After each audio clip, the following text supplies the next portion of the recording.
Bacaan Kitab Suci dari Kisah Para Rasul bab 4 ayat 23 sampai dengan 31.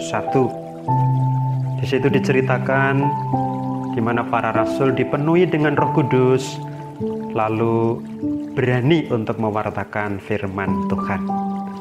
Dan bacaan Injil dari Yohanes bab 3 ayat 1 sampai dengan 8. Dikisahkan di mana Nikodemus pada malam hari menjumpai Yesus, dan Yesus mengatakan serta mengajak supaya Nikodemus mau lahir kembali dalam air dan Roh Kudus.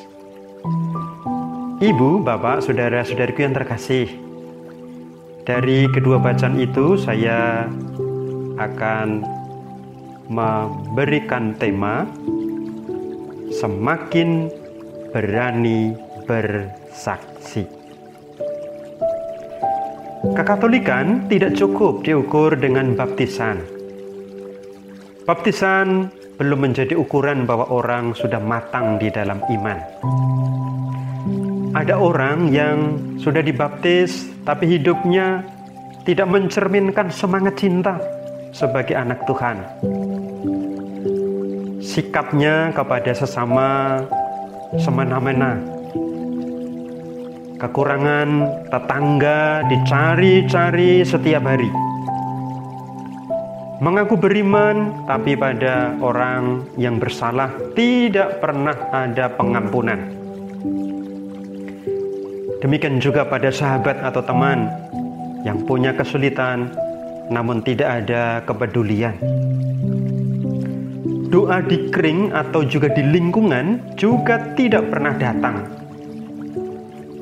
Bahkan selalu ribut dalam keluarga dan anak-anak tidak merasa kerasan. Lebih parah dari itu, ada orang yang sudah dibaptis, tapi Kristus sudah ditinggalkan. Bahkan mencemooh nama Kristus menjadi pundi-pundi untuk mengumpulkan uang.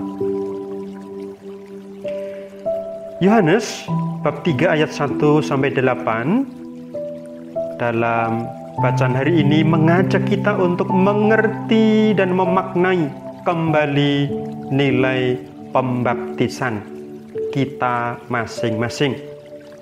Tiada lain adalah kelahiran kembali dalam air dan Roh Kudus. Baptisan menjadikan kita diangkat sebagai anak Allah.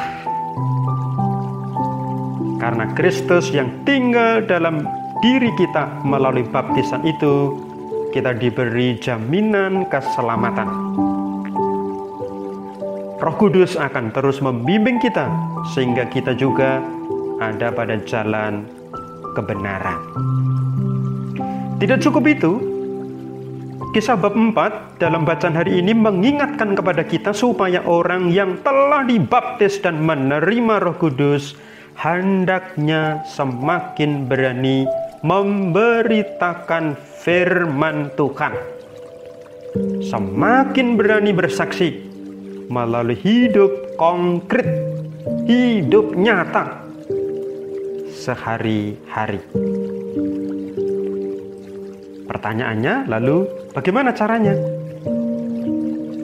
Banyak hal yang sederhana bisa kita wujudkan. Menjadi pribadi, marilah kita berusaha untuk rendah hati, menaburkan cinta dan pengampunan pada siapapun juga. Dalam hidup keluarga, mari kita terus berjuang supaya rukun, anak-anak kerasan, juga tetangga di sekitar rumah kita sungguh merasa nyaman, sehingga keluarga kita menjadi keluarga yang dirindukan oleh mereka.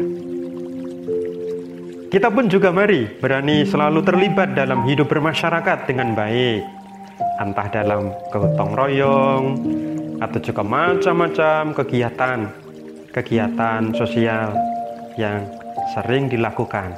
Mari kita hadir, mengikuti, terlibat, syukur kita bahkan punya inisiatif atau menjadi motor dalam hidup bermasyarakat.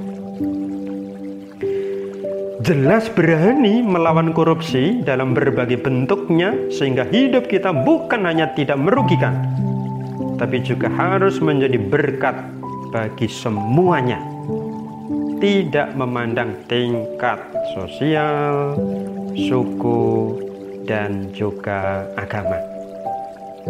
Itu semua adalah hal-hal sederhana yang terus-menerus perlu kita pupuk dalam hidup kita, sebagai wujud kita semakin berani bersaksi.